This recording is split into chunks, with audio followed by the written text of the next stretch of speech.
Welcome to Isana Aari work. இன்றைக்கி நம்ம பார்க்க போகிறது ஒரு ஃப்ரேமில் கிளாத் ஃபிக்ஸ் பண்ணுறது எப்படின்னு பார்க்க போகிறோம். அதுக்கு ஒரு ஃப்ரேமை கீழே நாடாக சுற்றி வச்சுருக்கோம்ல, அதை கீழே வச்சுக்கிடணும். இதான் அந்த நாடா சுற்றி ஃப்ரேம். அதை கீழே வச்சுட்டு அதுக்கு மேலே கிளாத்தை விரித்து வைக்கணும். ஓகேவா? கிளாத்தை இப்படி தான் நல்லா மேலே எல்லா இடமும் படுற மாதிரி நல்லா விரித்து வச்சுட்டு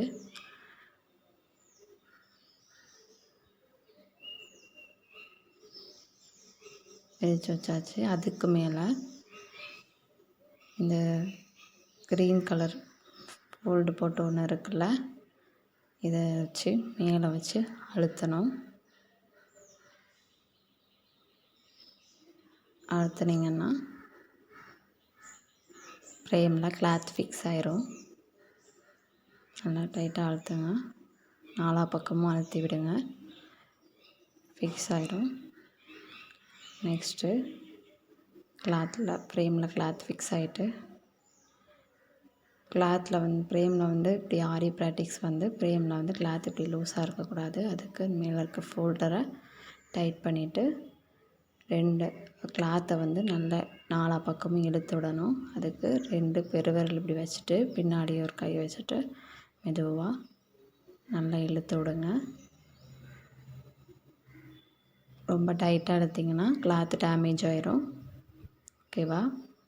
மெதுவாக நல்லா இழுத்து விட்டுருங்க.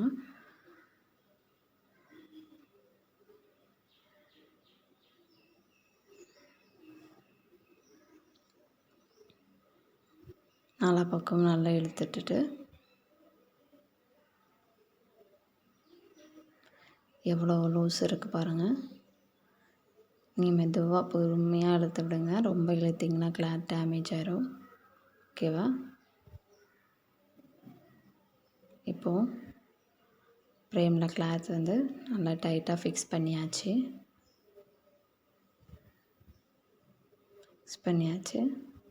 ஓகேவா? தெரியுதா? இதாக இருக்கணும். அடுத்து எப்படி கிளாத் ஃப்ரேமில் டைட்டாக இருக்குதுன்னு பார்க்கணுன்னா தட்டினீங்கன்னா ஒரு சவுண்ட் வரும். அதுதான் ஃப்ரேமில் கிளாத் நல்லா டைட்டாக ஃபிக்ஸ் ஆகிருக்குன்னு அர்த்தம். ஓகேவா? இன்றைக்கி இந்த கிளாஸ் உங்களுக்கு புரிஞ்சிருக்குன்னு நினைக்கிறேன். தேங்க்யூ.